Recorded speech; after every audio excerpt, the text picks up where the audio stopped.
On the night of February 22, 2026, Ukrainian forces carried out what military analysts describe as one of the most consequential covert strikes of the war, targeting a major Russian logistics facility just 70 kilometers from the border. According to Ukrainian military sources, the operation was conducted by the 81st Separate Air Assault Halachina Brigade, which had spent months collecting intelligence on a Russian military depot located in Kursk Oblast. The facility, long considered secure due to its position deep inside Russian territory, was reportedly a central hub for Russia's drone warfare program. Ukrainian officials and the outlet NV confirmed that approximately 10,000 fully charged FPV attack drones were stored inside the depot at the time of the strike, alongside reconnaissance UAVs, ammunition reserves, control stations, antennas, and light vehicles. Intelligence gathered over weeks enabled Ukrainian operators to pinpoint security routines, personnel movements, and environmental conditions before initiating what they described as a precise, single-drone infiltration using a fiber optic-controlled FPV platform resistant to Russian electronic warfare systems. Footage recorded by the drone showed rows of drones and ammunition inside the warehouse before it detonated, triggering cascading explosions that destroyed the drone stockpile and additional equipment. Ukrainian officials stated that the loss represents a major setback for Russia's ability to conduct sustained FPV drone operations over the coming months.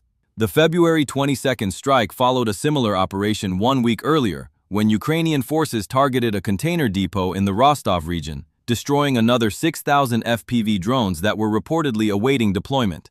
In both cases, Ukrainian sources described the attacks as part of a systematic effort to degrade Russia's drone production and supply capabilities. These successive operations illustrate a widening operational reach by Ukraine, with attacks now striking targets once considered out of range. Together, the destruction of 16,000 FPV drones within a short period has raised questions about Russia's ability to maintain its drone-dependent tactics along the front. Analysts say the impact of losing these platforms extends beyond equipment losses, representing the erasure of months of production, training, and logistical planning. Subscribe for continued coverage of developments in this evolving conflict. Ukrainian military officials stated that the February 22 strike in Kursk Oblast relied on fiber optic-guided FPV drones, designed to bypass Russian electronic warfare systems by avoiding radio emissions entirely. According to Ukrainian accounts, this allowed the drone to cross the border undetected, approach the warehouse, and enter through a window before transmitting video from inside the building. The footage, described by Ukrainian sources, showed large quantities of attack drones arranged on shelves, ammunition boxes, control consoles, and auxiliary equipment prepared for frontline deployment. Ukrainian operators reportedly used this visual confirmation to select specific detonation points, resulting in a secondary explosion that spread throughout the facility. Ukrainian reports indicated that the depot's destruction rendered not only the stored drones unusable, but also damaged light vehicles and at least 10 additional pieces of heavy equipment. Analysts noted that this warehouse served as a significant logistical node for Russia's drone operations, and that its loss could disrupt planned attacks for weeks or months. The strike coincided with broader Ukrainian efforts to target Russian production and storage infrastructure across several regions.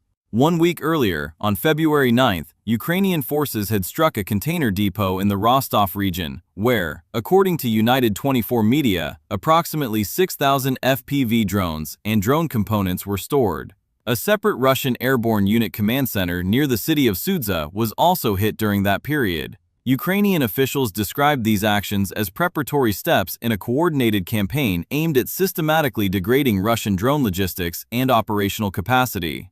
Additional Ukrainian strikes targeted Russia's defense industry infrastructure.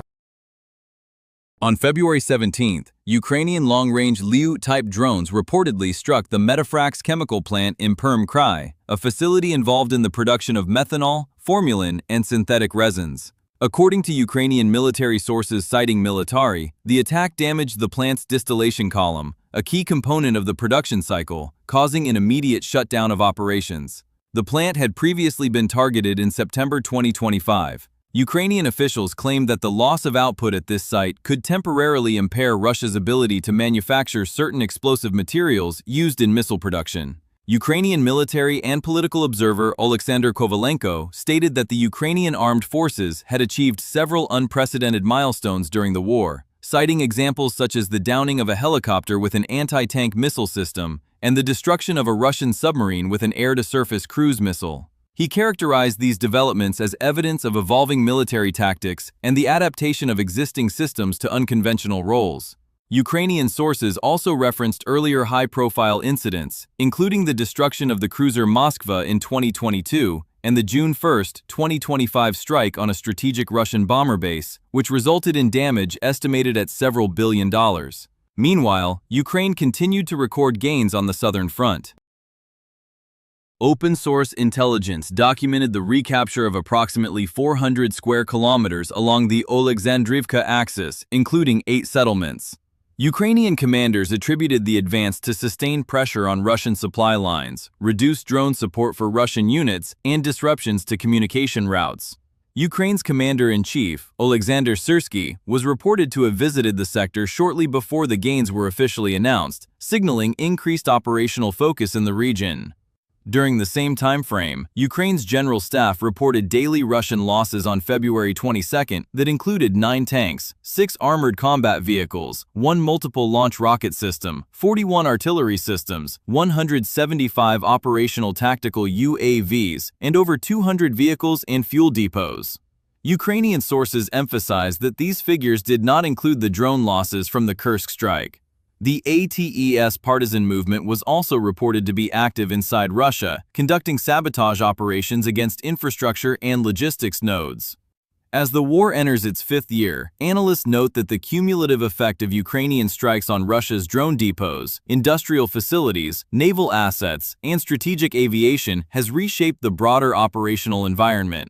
Ukrainian assessments indicate that Russia's ability to sustain its offensive capacity has diminished despite large increases in manpower.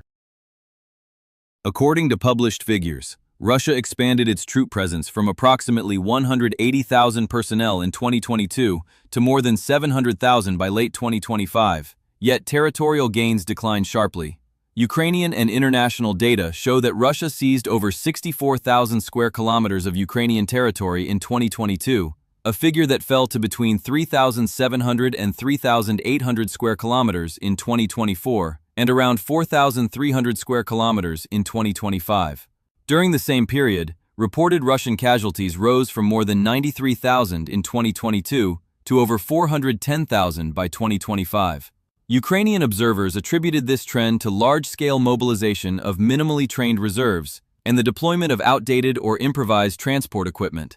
Reports circulated by Ukrainian sources and global media stated that Russian units, facing shortages of armored transport, resorted to using motorcycles, older civilian vehicles, and in some cases, animals for movement in rear areas. Ukraine has also expanded operations into Russian territory with increasing frequency. Cities including Belgorod, Bryansk, and Oryol experienced disruptions attributed to drone incursions, including temporary power outages. Ukrainian officials described these actions as part of a strategy to reduce Russia's sense of security in its rear areas and to force a redistribution of Russian air defense assets away from the front. The destruction of the depot in Kursk Oblast and the earlier losses in the Rostov region were highlighted by Ukrainian authorities as evidence that distance and geography no longer guarantee protection for Russian infrastructure. Ukrainian forces also made gains on the southern front, where they recaptured territory along the Oleksandrivka axis after prolonged pressure on Russian supply routes. Ukrainian commanders reported that Russian units in the region struggled to maintain logistics and drone support. The recapture of 8 settlements and more than 400 square kilometers served as an example, according to Ukrainian statements, of gradual but steady advances rather than rapid breakthrough operations. Military analysts emphasize that these developments form part of a wider Ukrainian effort to undermine Russian logistics and industrial capacity. Key strikes over the past years, including the damage inflicted on the Metafrax plant and the 2025 attack on Russia's strategic bomber fleet, point to a pattern of targeting critical nodes in Russia's military supply chain. Ukrainian officials argue that the cumulative effect of destroyed warehouses, disrupted production lines, and attrition of equipment has slowed Russia's operational tempo and weakened its ability to mount large-scale offensives. Despite these developments, Ukrainian officials caution that the conflict remains unresolved and that Russia continues to deploy significant manpower and resources to maintain its positions. However, they contend that the shrinking effectiveness of Russian ground operations, combined with repeated strikes on rear infrastructure, indicates a shift in momentum. Ukrainian military leaders state that the evolving nature of the conflict demonstrates the strategic importance of logistics, production capacity, and rear area security. They note that modern warfare is influenced not only by frontline engagements, but also by the ability to protect supply networks and industrial facilities. Ukrainian authorities assert that the recent strikes on drone depots and industrial plants represent elements of a sustained campaign aimed at limiting Russia's operational reach. According to Ukrainian assessments, the destruction of 16,000 FPV drones in Kursk and the Rostov region, combined with losses at key industrial sites, reflect a long-term strategy intended to constrain Russia's military options. With attacks continuing to reach deeper into Russian territory, Ukrainian officials argue that no logistics hub can be considered fully secure. They state that the pattern of attacks demonstrates a widening capability to strike targets previously regarded as inaccessible. Ukrainian analysts conclude that the conflict is increasingly defined by attrition of supply chains rather than rapid territorial shifts. They argue that repeated disruptions to Russian logistics have contributed to declining operational efficiency and expanded defensive vulnerabilities. Ukrainian sources emphasize that these developments form part of a broader trajectory in which Russia faces rising losses, while